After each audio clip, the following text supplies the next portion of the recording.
Centre on February 16th. Cynthia got to walk the Hollywood red carpet with music's hottest stars instead of the typical Disneyland trip.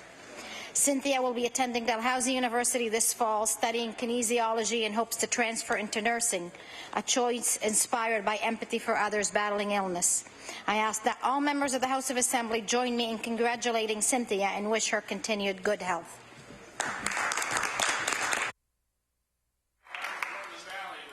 Second statement.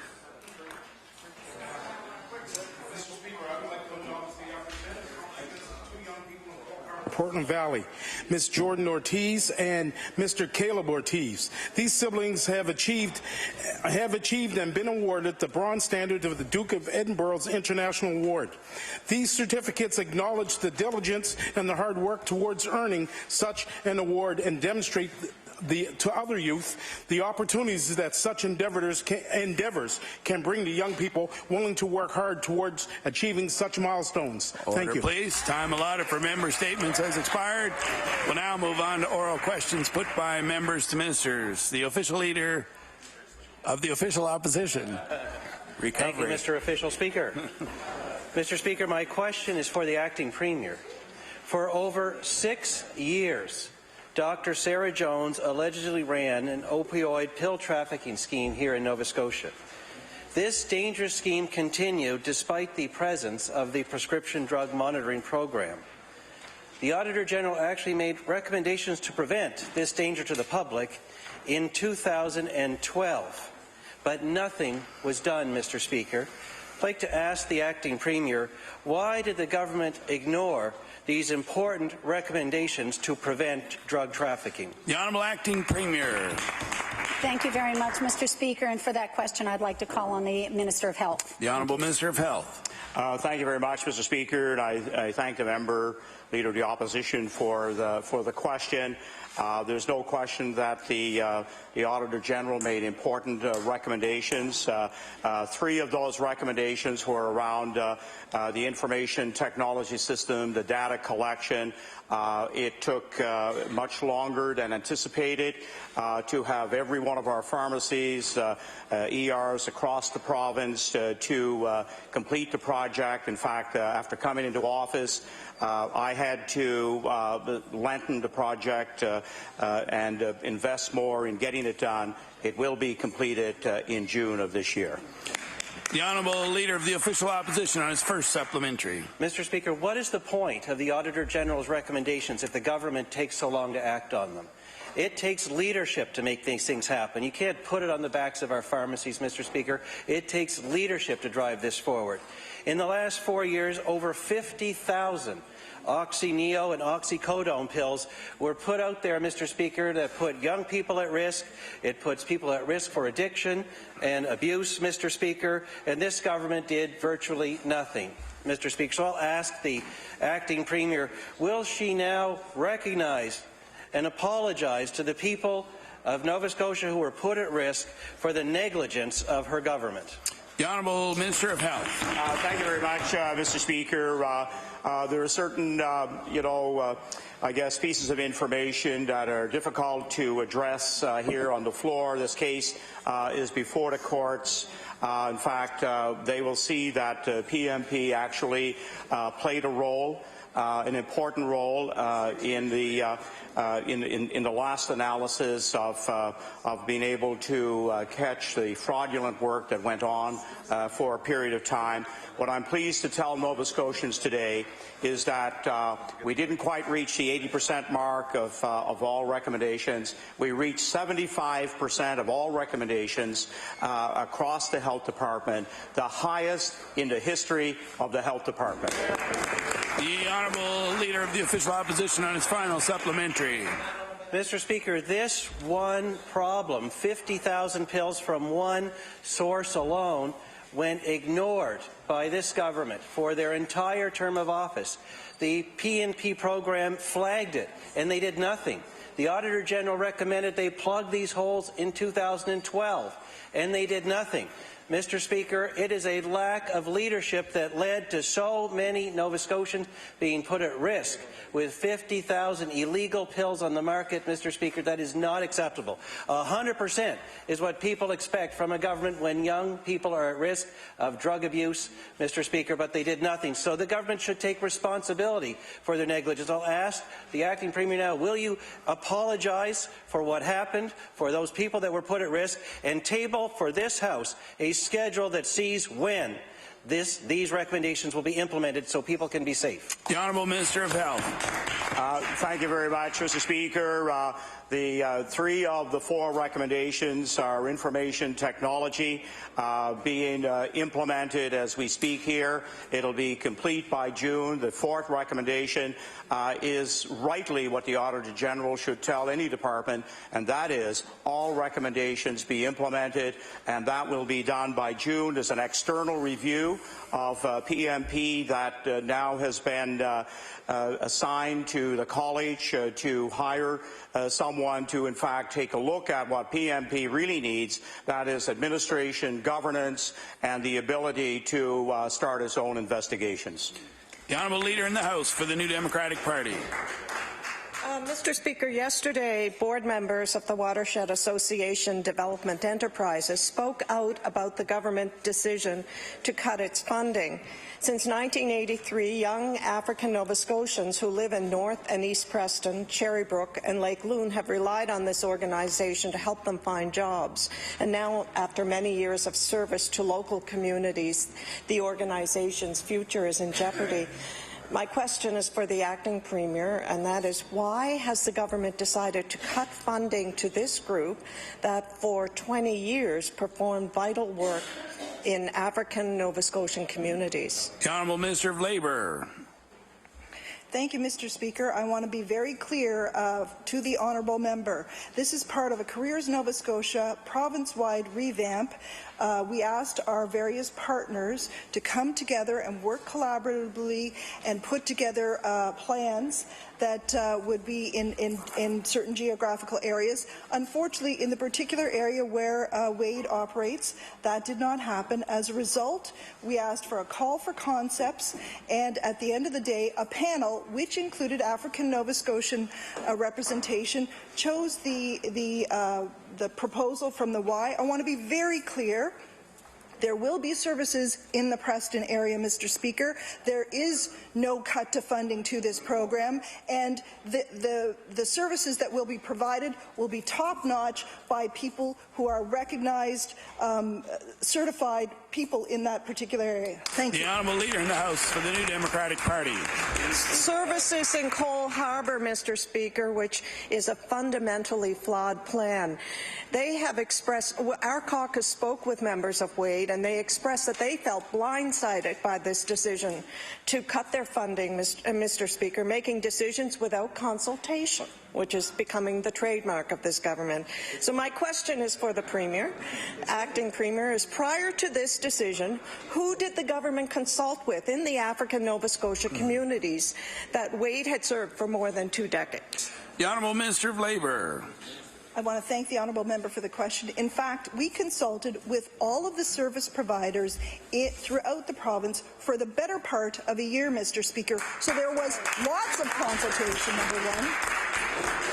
And there are 4 other African Nova Scotian organizations that will continue to provide service. This was about which organization had the best proposal, and unfortunately, because in that particular area the organizations did not come together, as a result, we have some folks who will not be providing services in the future. That does not mean that that area will not be served. I want to be very clear to the honourable member that this area will get top-notch service. The Honourable Leader in the House for the New Democratic Party on her final supplementary. Mr. Speaker, this cut has been most untimely given the hurt already being felt in these communities. Now, Wade members are frustrated that the work that they do is being moved out of the communities that they serve. So I will ask the Premier, the Minister, will she commit to reinstating the funding for WAY to allow it to perform its valuable work in our African Nova Scotian communities? The Honourable Minister of Labour. I want to assure the honourable member there is no cut to Careers Nova Scotia centres across the province. The same money that is in the system now will be in the system at the end. Furthermore, Mr. Speaker, the YMCA, which was the successful proponent, has a track record of being very inclusive, of offering top-notch service, and I want to assure her that the people of Preston will receive excellent service in the future. Thank you. The Honourable Leader of the Official Opposition. Thank you, Mr. Speaker. My question is to the Acting Premier. Mr. Speaker, last August, the Premier travelled to Shelburne to announce renovations, much-needed renovations, to their community's medical clinic. He told them that the government was already in the final design stages for those renovations, and that construction would begin actually right about now. Yesterday, Mr. Speaker, it became apparent that that is not going to happen. No renovations will occur. They're not possible. They need a whole new plan, Mr. Speaker. The Mayor of Shelburne, Karen Matatal, said this is completely insulting to the people of the community. They, the government, are treating us like second-class citizens. I'd like to ask the Premier, why did the Premier make this promise to the people of Shelburne when he knew he couldn't keep it? The Honourable Acting Premier.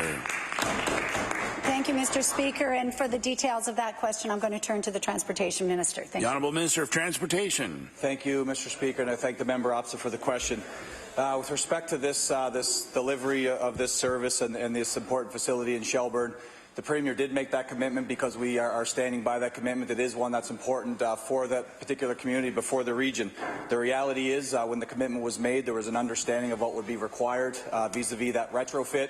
When our architect went into the facility in November, they determined that there was a whole host of additional issues with respect to the facility, with respect to the structural integrity, Mr. Speaker, also the roof. So it added a whole host of problems that obviously require addressing. We're not going to put any Nova Scotian, particularly in the delivery of health care, in harm's way whatsoever. So we've got to get this right. We will get this right. I just got off the phone with Mayor Matatal. Certainly it's frustration after 8 years of being promised this, but we have made that commitment and we will deliver, Mr. Speaker. The Honourable Leader of the Official Opposition.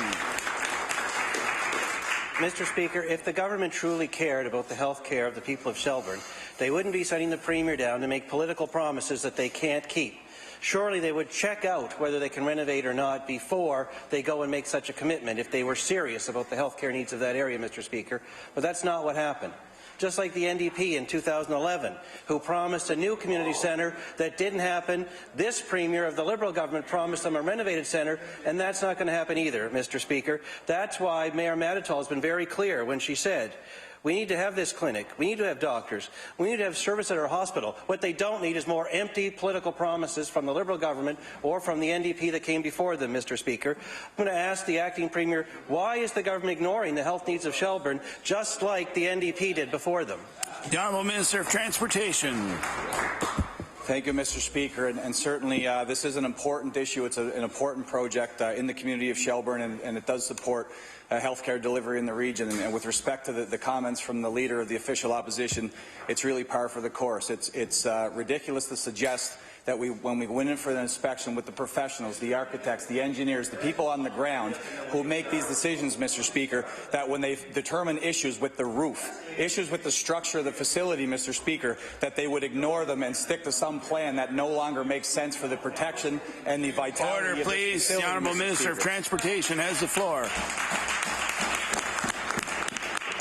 Thank you, Mr. Speaker. So again, with respect to this facility, the Mayor is certainly frustrated. She represents her community well. After 8 years of these promises, Mr. Speaker, they are frustrated. They didn't anticipate that there would be additional issues with the facility. No one could, Mr. Speaker. We found them. We identified them. Now we've presented a number of options that ultimately will be decided to make the very best decision. We will support that facility. We'll get that centre built in Shelburne once and for all so that the members of the community and the members of the region will benefit from the new delivery of health care that this government is providing. The Honourable House Leader for the New Democratic Party.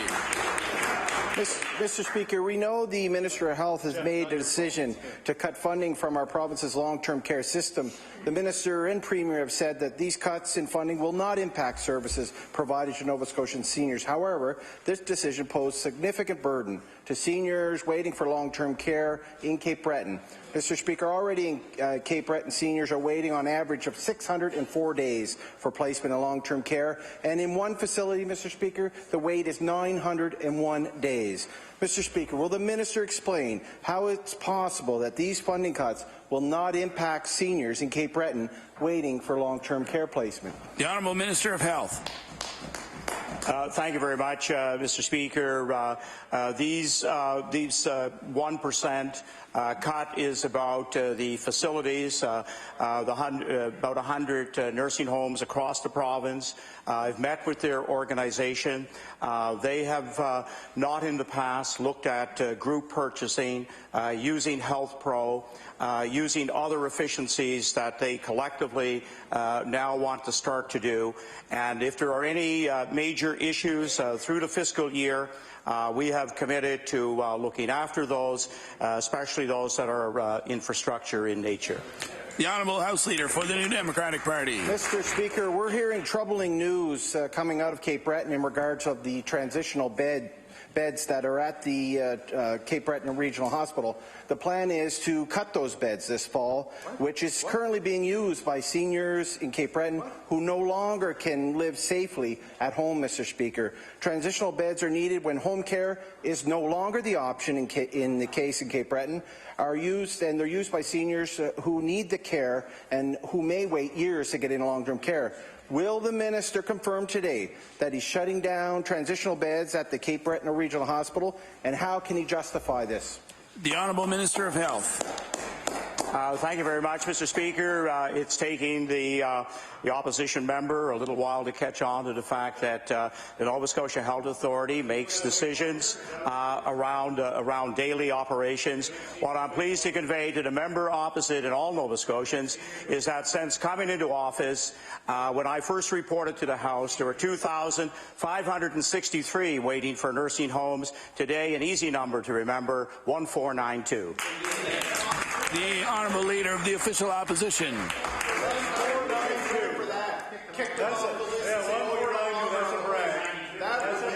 Order, please. The Leader of the Official Opposition. Anybody can do that with a pen. Scratch their name off. Thank you. Mr. Speaker, my question is to the Acting Premier. The Avalon Sexual Assault Centre has launched a crowdfunding campaign to meet the increased demand for critical intervention and prevention services to their clients. Mr. Speaker, government funding is insufficient to meet the demand for services related to sexual violence. One of the biggest issues has been the lack of long-term, sustainable funding for the Avalon Sexual Assault Centre and others like it. Now, one of the ways that the Avalon Centre is trying to sustain their prevention, support, and intervention programs is by crowdfunding, hoping to raise $10,000. My question to the Acting Premier, will she stand by and allow these important services to rely on crowdfunding, or will she today guarantee that Avalon and other important sexual assault services in our province get the long-term, sustainable, multi-year funding that they need to do their job? The Honourable Minister of Community Services. Thank you, and I want to congratulate Avalon on the great work that they do. They've been around in our community for a very long time. I also congratulate them on fundraising. $10,000 is not a lofty goal. I know many nonprofits around the province do that every day to sustain some of their services that go below core. I'm also proud to say that government provides core funding of $341,000 to Avalon, and last year, when there was a bump in services due to the tragedy around Mateo Parsons, their core funding was bumped to $481,000. We also know through the consultations we've done with the strategy that no one organization in this province meets the needs of everyone. That's why I was so proud of the $6 million three-year commitment to the sexual violence strategy, including the increased services through this same program. The Honourable Leader of the Official Opposition. Mr. Speaker, Avalon is doing great work, but they need core funding, not these one-time announcements that come from time to time from the government. They need to know the money is there for them to do their work, because they are struggling, Mr. Speaker, to meet the increasing demand for their services. In fact, they're also hesitant to tell their story because they don't want victims and their survivors to think that they won't be there for them when they need them, because they'll do everything they can to make sure they are, Mr. Speaker. But this is the sad reality. Today, there are 45 Nova Scotians, Mr. Speaker, who are on the wait list of the Avalon Sexual Assault Centre.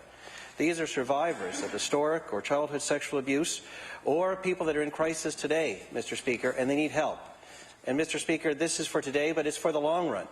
So I'll ask the Acting Premier, will she today ensure that Avalon and the other sexual assault services are given the funding they need, multi-year funding, to clear up that wait list and get these brave survivors the help that they need every year? The Honourable Minister of Community Services.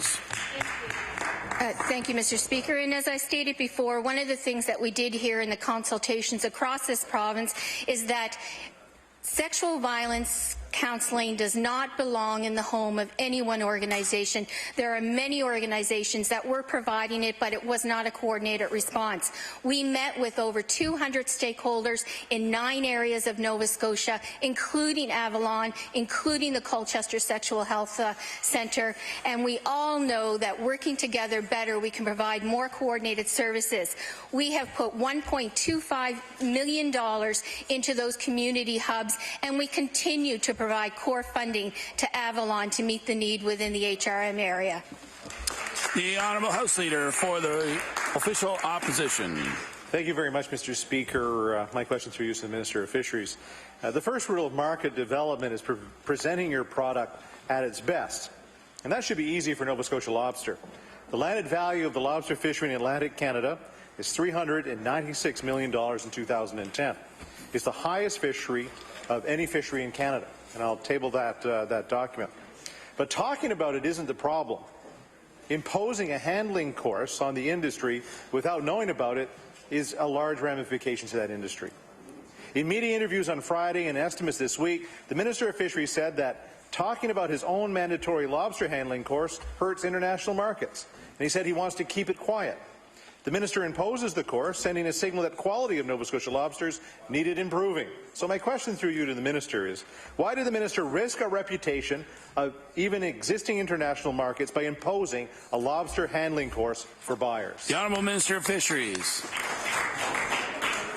As indicated in the estimates, we have an agreement with the 4 of the groups in the industry to improve handling in the program, and as was discussed at that time, it's very important as we move forward to a new industry, and it's one of the most important industries in the province, if not one of the most, not the most important.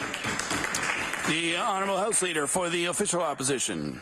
Mr. Speaker, our lobster industry is vital to this province, and it's vital to Southwest Nova Scotia, and it's the source of significant pride for our province. The Minister says he's moving forward with a course for all fishermen, handlers, and buyers. Let's call it for what it is, Mr. Speaker. It's red tape. It even violates the Premier's own charter of governing principles for regulation. So my question to you, to the Minister, is, will the Minister scrap this unnecessary course and start marketing Nova Scotia lobster for what it is, the best in the world? The Honourable Minister of Fisheries. Well, number one, the member wants to check his information. Number one, it is not going to be for harvesters. It's going to be for buyers only, and you want to get your facts straight. And indeed, as we move forward with this, I'd like to remind the Honourable Minister not to speak directly to members opposite, and I'd like to remind the members opposite to listen for the answer when they pose a question. The Honourable Minister of Fisheries. Indeed, we have buy-in from the industry on this, and we've made arrangements with them to move forward with this program, and they're excited about it, and it's time it's in place. And indeed, the industry itself says they don't want to discuss it in the public anymore. They come forward and say it is definitely hurting the industry, and it's unfortunate this party never did anything towards economic development in the province when they were in government. The Honourable House Leader for the New Democratic Party. Mr. Speaker, we know that a private for-profit blood plasma collection company has set its sights on Nova Scotia. The minister has met with Canadian Plasma Resources and seems to have no problem with them coming to our province, Mr. Speaker. We're joined today by safe blood advocates who work with survivors of the tainted blood scandal and are calling for a ban of these clinics in Nova Scotia and across Canada. We have not heard from the minister on why these clinics are needed in Nova Scotia. So, Mr. Speaker, what analysis has the minister conducted to support these clinics opening in Nova Scotia, and will he commit to providing the public with this analysis? The Honourable Minister of Health. Thank you very much, Mr. Speaker. What I can convey to the member and also to all Nova Scotians is that there is no application from any private company to come to Nova Scotia to collect blood for payment. We are certainly aware of what has taken place across the country. Ontario and Quebec passed legislation to prevent it from taking place. Saskatchewan, which is surprising to most, is allowing pay for plasma, and we in Nova Scotia have had no official ask to look at this idea. The Honourable House Leader for the New Democratic Party.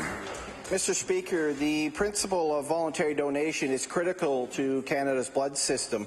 It was enshrined in our public blood system by the Creever Commission after the Canadian tainted blood scandal. The Commission also recommended that our national blood system be administered by a single integrated national blood services. The Canadian Plasma Resource does not uphold these values or enshrine it, or that are enshrined in the Creever report. This company has set up blood plasma donations in storefronts next to universities, food banks, and homeless shelters, Mr. Speaker. So, Mr. Speaker, given that Canadian Plasma Resources has targeted vulnerable populations in other jurisdictions, will the minister commit today to blocking any expansion of private for-profit blood plasma collection in Nova Scotia? The Honourable Minister of Health. Thank you very much, Mr. Speaker. What I'm very proud to be able to stand in the legislature and say is that Nova Scotians have a phenomenal past in terms of donation of blood and blood products, and I'm sure that will continue into the future. I certainly like the direction that the World Health Organization is providing all of us, and that is by 2020 they would like to see, in fact, all blood and blood products be done through donation. The Honourable Member for Dartmouth East.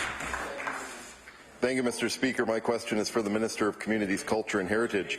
In a presentation to deputy ministers just 2 weeks ago on April 11th about the state of cultural industries, it was stated by the minister's department that industry stakeholders in all sectors were concerned with Nova Scotia Business Inc.'s consultation and understanding of industry requirements. The minister's department stated to the deputy ministers that other than film, responsibility for funding programs related to cultural sectors would be moved away from NSBI and to Communities, Culture and Heritage on March 23rd. And yet another departmental switch of responsibility for some creators. Mr. Speaker, I'll table that, but what is being done by the Minister to improve understanding of industry requirements by those tasked with supporting it? The Honourable Minister of Communities, Culture and Heritage. Thank you. Thank you for that question. As was stated, most of those departments, or most of the funds, or most of the things that are within Communities, Culture and Heritage are directed to work and help grow the sector, help grow our economy with those sectors that traditionally did not have access to those funds. Thank you. The Honourable Member for Dartmouth East. Thank you, Mr. Speaker. The Minister's Department also reminded Deputy Ministers that the government is behind on commitments to support the music industry through a tax credit or other similar program, which his department told deputies just 2 weeks ago was supposed to have been implemented in the fall of 2014, and I'll table that. Measures such as this were intended to grow cultural sector employment. Now, his department states that it will ultimately assess the number of people, its success through the number of people employed in Nova Scotia through cultural industries on a number of criteria using Statistics Canada data that will include live performance, film, written work, and cultural education. So, Mr. Speaker, what year will the minister use much luck, but I'll table this too. Mr. Speaker, what year will the minister use as a baseline for cultural jobs in Nova Scotia to assess whether jobs have actually increased, and what steps are being taken to increase the jobs as a result of that presentation? Minister of Communities, Culture and Heritage. Thank you again for that question. The baseline and the information for that baseline will be available this fall. Thank you. The Honourable House Leader for the Official Opposition. Thank you very much, Mr. Speaker. My question through you to the Minister of Health. Last week, I asked the Minister to provide cost analysis on the plan to rid water supply at the VG site, or actually at the Dixon Centre just behind it, of Legionella bacteria, ensure that patients have access to safe water. The Minister mentioned provisions that have been made in the past, such as providing bottled water to patients and clinicians. Nova Scotia expects plans for a new facility to address decades-old hazards like unsafe drinking water. So my question to the Minister, will the renovations at the Dixon Centre eradicate the water supply of Legionella bacteria? The Honourable Minister of Health. Thank you very much, Mr. Speaker. And what is planned at the Dixon site, which is, I know, very exciting to oncologists and the teams that work there, is that there will be a refurbishment of the building, an expansion that will really make it the Maritime Centre of Cancer Care Excellence, and part of that will be to make sure that we finally have a water system that is free of Legionella. The Honourable House Leader for the Official Opposition. Mr. Speaker, the plans announced last week contained very little detail, but the government would not have been able to make these announcements without having done at least some background work. The Minister is right that Nova Scotians are looking forward to a safer site, but they want guarantees that all safety concerns are addressed, which includes, of course, the water. Will the Minister table the cost analysis and the plans to eradicate Legionella bacteria from the Dixon Centre's water supply? The Honourable Minister of Health. Thank you very much, Mr. Speaker. Obviously it will be TIR and the Nova Scotia Health Authority that will develop the final plans for the Dixon Centre and also the other centres that will either be built or added on to.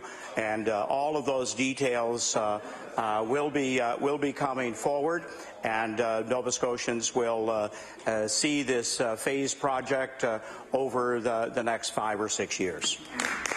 The Honourable Member for Pictou East. Thank you, Mr. Speaker. My question is for the Minister of Finance. In responding to the 2013 NDP budget, the Honourable Member from Clayton Park West said the following: "It's important that we recognize payments in the year they are accounted for. So this is manipulation," she said, in referring to their budget. My, how times have changed. This year, this government decided to book almost $13 million of Yarmouth Ferry money in last year. So I'd like to ask the Minister, why is he stuffing expenses into previous years, the kind of practice that his colleagues had previously said was manipulative? The Honourable Minister of Finance. Mr. Speaker, thank you for the question, through you to the member opposite. I guess in respect to the around $13 million that he's referring to, that particular transaction that was recorded in the 2015-16 fiscal year is a transaction that took place within that fiscal year. It was recorded in the fiscal year in which that transaction took place, which would be consistent with public accounting policies, Mr. Speaker, and the policies of accounting that we follow for the province. So it was accounted as it was supposed to. Thank you. The Honourable Member for Pictou East. Well, Mr. Speaker, not so fast. Not so fast. The money was dispersed in March, but it actually is going to offset future years' charter fees. So this government has said that the amounts will offset the charter fees in the future. If not for this transaction, charter fees in the future would be higher. The expenses for this year wouldn't be $10 million as disclosed. They'd be more like 14 or 15 million. So in the face of that, why is the minister not trying to be honest about the costs for the expenses this please. Year? We'd like to remind the Honourable Member we can't infer that any member of this House is not honest. So I'll ask you to retract that. And the Honourable Minister of Member for Pictou East. Thank you. I'll retract that comment, and the question simply is, why aren't we properly acknowledging the full costs of this coming year in this year's budget, as opposed to putting some of it in last year, when it clearly relates to this year? The Honourable Minister of Finance. Thank you, Mr. Speaker, and I thank the member for the question and for the opportunity to actually, Mr. Speaker, highlight and congratulate my colleague, the Minister of Transportation Infrastructure Renewal, for the work that was for the work that was done on the Nova Scotia to Portland ferry, Mr. Speaker. As was noted by the member opposite, Order, please. The Honourable Minister of Finance has the floor. Through the agreement that was reached, Mr. Speaker, that money was going towards retrofitting that needed to be done, Mr. Speaker. That work was being done. What the Minister of Transportation managed to do through his negotiations, Mr. Speaker, on this particular deal was to see that work that needed to be done, work that we committed to doing, and that was part of that transaction. And that invoice, Mr. Speaker, is actually going to result in savings for the province, Mr. Speaker, in the out years. The payment was not, Mr. Speaker, related to forward-looking, but it was for work that being done, Mr. Speaker, for retrofitting the boat and facilities to let it run. The Honourable Member for Sydney River Myra Lewisburg. Thank you, Mr. Speaker. Mr. Speaker, my question to you is to the Minister of TIR. Mr. Speaker, the steering system of the Blue Nose continues to be a worry. In March, we learned that the new rudder is expected to cost up to $1 million to design, build and install. That brings, Mr. Speaker, that troubled project to over $25 million. However, department officials have confirmed that the money has not been set aside in this budget for the replacement and design work for the new rudder, and this has not been done. So my question to the Minister, where is the money coming from to pay for the new rudder and steering system in the Blue Nose 2? The Honourable Minister of Transportation. Thank you, Mr. Speaker, and thank the member opposite for the question. First and foremost, there's never been an assignment of a dollar amount for the new rudder.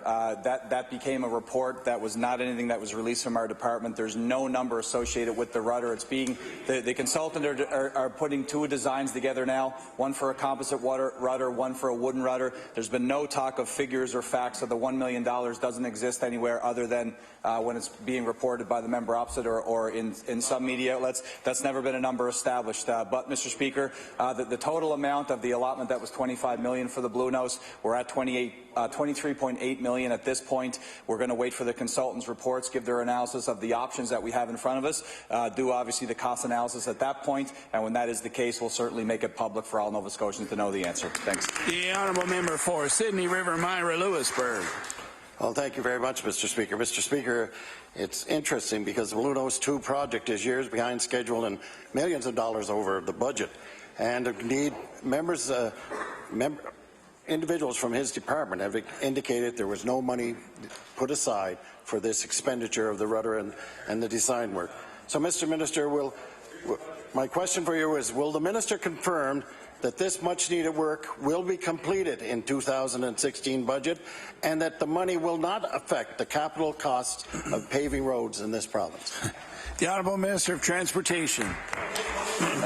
Thank you, Mr. Speaker. First and foremost, I will confirm what the member opposite just suggested. There is money that will be allocated from our department, obviously, to cover these costs. But again, we can't speculate on what those costs are. But when we have that consultant's report, we'll certainly make those public. And, Mr. Speaker, for the reference of the public, the steel rudder, to be very clear, is not a safety issue. It becomes about the long-term viability and longevity of the Blue Nose 2 vessel.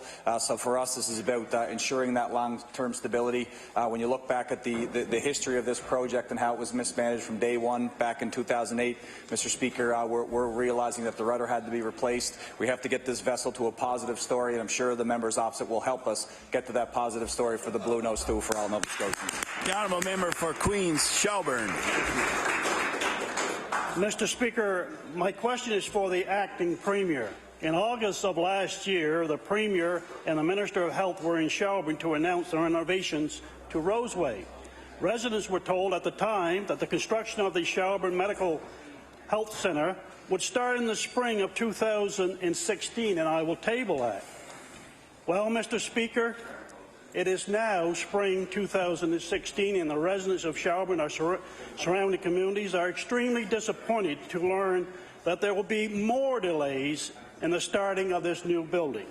My question for the acting Premier is, why does this government continue to mislead residents of Southwest Nova about health services in this region? I'd like to remind the honourable member it's unparliamentary to infer the government is misleading anybody. I'd ask you to retract that and rephrase your question. The honourable member for Queens Shelburne. Thank you very much, Mr. Speaker. I'll retract that. And my question to the acting Premier is, why do they go to Shelburne, the community, and make these announcements? The Honourable Minister of Transportation. Thank you, Mr. Speaker, and on behalf of our government to the member, the Premier went to Shelburne to make that announcement because we believe in the project and because it is an important one for his community. With respect to the particular envelope of the financial outlay and, of course, the timeline, Mr. Speaker, our engineers and architects first went into the facility in November of 2015. They determined a number of serious issues with the structure, with the roof, with other challenges related to the piping, the plumbing, all aspects of the operations of the building, and realized that there would be a significant increase in the overall cost, which clearly leads to a number of different options that we have to consider as government. Make the very best decision for that member's community, Mr. Speaker. That's exactly the process we're in. That's exactly what we're going to do. I assured Mayor Matatal that we would be proceeding with this as soon as possible. We have been committed, the Premier committed, our government's committed. We'll get this project done. We'll get it done right. Thank you. The honourable member for Queens Shelburne. Thank you very much, Mr. Speaker. And we have established two things in this session: that the acting Premier will duck the question, and the Premier just simply loves photo ops regarding this topic. Mr. Speaker, there is an immediate problem with the ER closures at Roseway that needs to be addressed. It is clear that this government had a plan and it's not working. The most recent announcement of construction delays has many residents worried about the short-term situation. My question to the acting Premier again is, with the announcement of more delays of construction in this clinic, what more is being done to address the rash of ER closures at Roseway? The Honourable Minister of Health. Thank you very much, Mr. Speaker. What I'd like to convey to the member from Shelburne, Queens, and all residents of that area is that we are committed to a collaborative practice in a new medical centre in Shelburne. It's been announced on an unfortunate delay. What has been able to be achieved in the last year or so is the first recruitment of a doctor to Shelburne in a long, long time. The honourable member for Sydney River, Myra Lewisburg.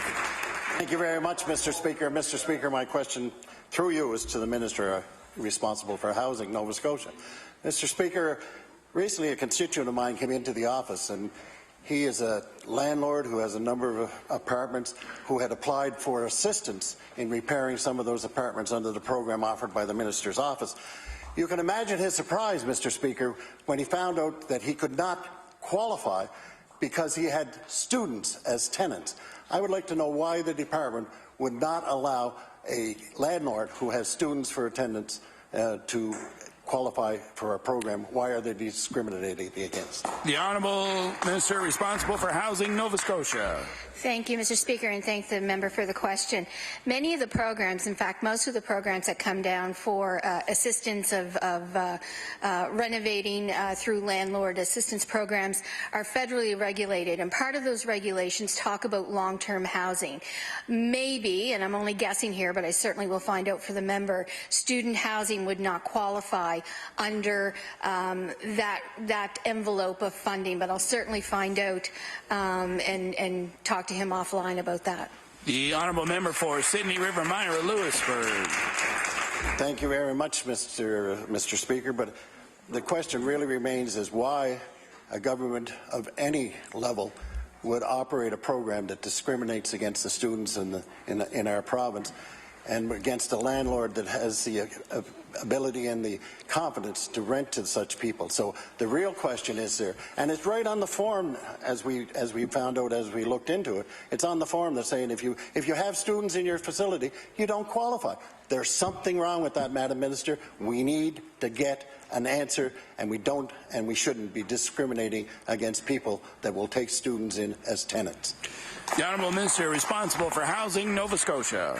Thank you. When I met with my federal counterpart in February and talked about housing issues, one of the things that myself and many other ministers asked for was flexibility within the regulations that come down from CMHC. I'll certainly bring that to him when I meet with all of my counterparts for the first time, actually, in the last 10 years in Victoria in June. I will look at that program and make sure that it's on my agenda to bring forth. The Honourable Member for Pictou East. Thank you, Mr. Speaker. My question for the Minister of Transportation. The Lagan Road, the Mountville Road, the Piedmont Road, Centerdale, Lamont, Findlay Dan, Chance Harbour, Brookville, Grey. I could go on. All roads that are need some help. And in the case of gravel roads, a gravel road should get gravel at least every 8 to 10 years. And many gravel roads haven't seen gravel in decades in some cases. So my question for the Minister is, what does the Minister say to the people that live on and use these roads about when they can see some relief? The Honourable Minister of Transportation.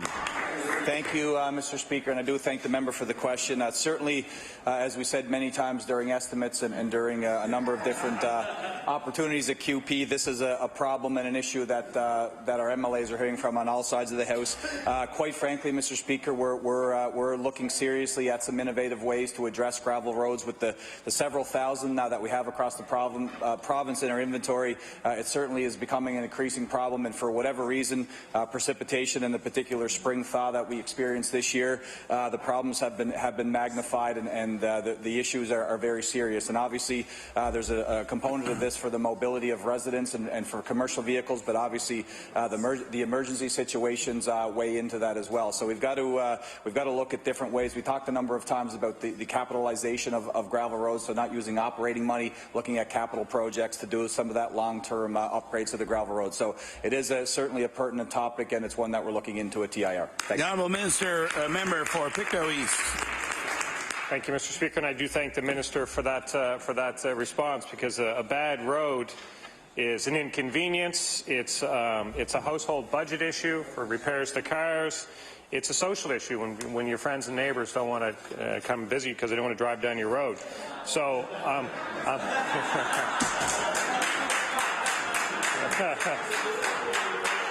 All right. Fair enough. The minister thinks there's other factors in my case, but I'm glad to hear the department is looking at this. My question for the minister is, can you give some expectation as to when people can see some policy changes or some changes that would allow some changes to the roads? The Honourable Minister of Transportation. Thank you to the member opposite for the question, and really it's something that we have to address immediately. Again, the operational parameters for our fiscal envelopes are really strained at this point as is, and the member would know that all too well in his area. So we do have to look at how we get into the capitalized portion of our envelope at TIR. So we are moving on that with the Department of Finance. We've got to clear it through our auditors to basically have a new asset class to put the operational pieces of gravel roads into the capital plan. So it's not something that we can wait for much longer. Again, seeing the impact of this season, we know that when we round the clock and get back to this point next year, we'll have problems that are not only the same, but they'll probably deteriorate because of this. So it is something that it is important to all members of this House, and we'll move on it certainly as soon as we can, and we're in the details of it as we speak. Thank you very much. The Honourable Leader in the House for the New Democratic Party. Mr. Speaker, on Sunday, hundreds of Nova Scotians and many members from this House came together at a rally calling for an end to violence. In the Coast, community leader Lyndall Smith said, "The communities suffering after Halifax's recent murders are not comforted by the fact that these acts were not random." And I will table that. Ceasefire Halifax and Leave Out Violence Halifax are working hard to address the issue of violent crime, but they rely on unstable year-to-year grant funding. Will the Premier commit to ongoing support for these valuable organizations? The Honourable Acting Premier. Thank you very much, Mr. Speaker. And the member opposite raises a very serious question, an important question for all of us. In the wake of what has been a tragic week here in Nova Scotia and in Halifax, I've spoken a number of times about the ceasefire program, which has federal and provincial funding in it. I believe it is a 5-year program. It should be good, I think, until 2018. But we are definitely speaking to our federal counterparts about its success. A lot of it is to measure the success of the program and see then, that will make the case for continued funding. But I know that in the first years of its operation here, we have seen a significant decrease in violence, and we really hope that it continues to be effective. The Honourable Leader in the House for the New Democratic Party. All due respect to the acting premier, I will acknowledge that if anyone from her side of the floor gets it, I believe that she does. There is an ample research supporting the fact that if you want to get tough on crime, you have to get tough on poverty, social exclusion, and income inequality. We need to move upstream. We cannot continue to leave large segments of the population behind, continuing to drive up crime rates and health care costs in this province. So I ask again, will the acting premier explain the specific steps the government is taking to address the root cause of inequality? The Honourable Acting Premier. Thank you very much, Mr. Speaker. And it would take a lot more than a minute for me to begin to tell you all the steps that we're taking in education, $65 million reinvested, an increase in Schools Plus across the province. Every single school board has School Plus and hub programs. They are not in every single school. They're in the schools that need them most. And we could talk about the $6 million strategy, the first ever strategy for sexual assault in this province. There was none previously. We know it's a huge problem about sexual violence. Again, with even the reinvestment in community services, we're working across the board, and we really do. I appreciate the members' comments that we understand the connection between the social determinants of health and the link to poverty as well, and crime. Thank you. The Honourable Member for Northside Westmount. Thank you, Mr. Speaker. Mr. Speaker, my question will be to the Minister of Health. With the latest budget announcement, to be continued. I'll ask Good to see you. Order, please. The time allotted for oral questions put by members to ministers has expired. We'll now move on to government business. The Honourable Government House Leader. Mr. Speaker, I move that you now leave the chair and that the House resolve itself into a committee on supply. House will now resolve itself into committee on supply. The Honourable Member for Pictou Centre. Thank you, Mr. Speaker, and I welcome the opportunity to have a few minutes to speak in supply. Mr. Speaker, the budget that was tabled here recently, Mr. Speaker, certainly has a lot of questionable items in it.